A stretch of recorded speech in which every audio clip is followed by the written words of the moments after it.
नागौर से भाजपा की प्रत्याशी हनुमान बेनीवाल के सामने हारने वाली ज्योति मिर्धा ने आज जन सुनवाई कार्यक्रम का आयोजन किया। इस दौरान बड़ी संख्या में ज्योति मिर्धा के समर्थक उमड़े थे। इस दौरान ज्योति मिर्धा ने भारत माता की जय के साथ अपना भाषण भी शुरू किया था। ज्योति मिर्धा ने कहा कि कुछ लोग कहते हैं, यानी हनुमान बेनीवाल पर सीधा सीधा उन्होंने आरोप और कटाक्ष लगाया और कहा कि ज्योति मिर्धा का मकान रॉन्ग साइड में है, बिकाऊ है। ज्योति मिर्धा का मकान बिकाऊ नहीं है, बड़ा वो फॉर्म खरीदने वाली है। इसको लेकर भी उन्होंने कटाक्ष किया।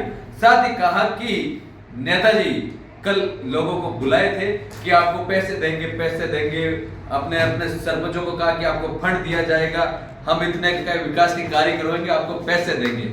यानी जो भीड़ आई है वो विकास के कार्य के फंड के नाम पर आई है, ऐसे भीड़ नहीं आई। भीड़ को बुलाया गया था।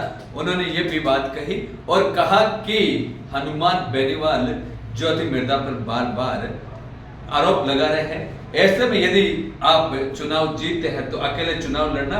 आपने अकेले चुनाव लड़ा और आपकी जमानत जब्त हुई। यानी हनुमान बेनीवाल को कहा कि आप बैसाखियों का सहारा लेकर चुनाव की राजनीति करते हैं, आप अकेले आके हमारे सामने चुनाव लड़े, आपको दिखाया जाएगा। आप कभी इसके साथ एनडीए के साथ गठबंधन करके आते हैं, कभी इंडिया अलायंस के साथ गठबंधन करके आते हैं, अकेले आकर हमारे सामने चुनाव लड़े, तब हम आपको देखेंगे कि नेताजी हैं। और उन्होंने एक ये भी बात कही थी कि उनको कह रहे कि वापस चले जाओ, वापस हम नहीं जाएंगे, यही घोड़े और यही मैदान। ये भी आज डायलॉग शानदार रहा।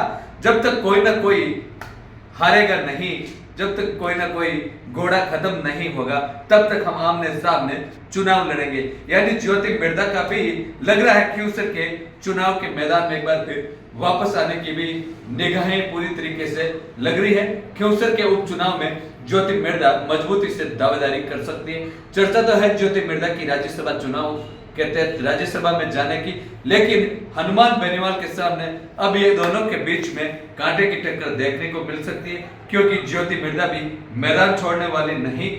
नागौर में आज वापस आ गई और कार्यकर्ताओं की सार संभाली और कार्यकर्ताओं को कहा कि आपके कामों में कोई कमी नहीं आएगी, आपको कोई टेंशन लेने की जरूरत नहीं, सरकार हमारी है। उन्होंने हनुमान बेनीवाल को यह भी चेताते हुए बताया कि सरकार हमारी है।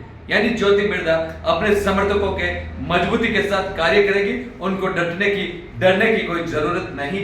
जैसे भी अलग अलग पानी, बिजली, चिकित्सा, सड़क सहित जो भी कार्य होंगे वो प्रपोजल बनाकर हमेशा करेगी। और उन्होंने कहा कि आप मेरे मकान पर कोई ना कोई मेरा पिया रहता, आप वहां आकर अपने कागज दे देना, आपके काम वाजिब होंगे। साथ ही कहा कि जनता ने हमें वोट खूब दिए, हो जाती है, हार जीत होती रहती है। ऐसे में ज्योति मिर्धा ने अपना संबल भी जनता को दिया और कहा कि आपको डरने की जरूरत नहीं, हम इसी मैदान में संघर्ष करेंगे और इसी चुनाव के मैदान में तैयार रहेंगे।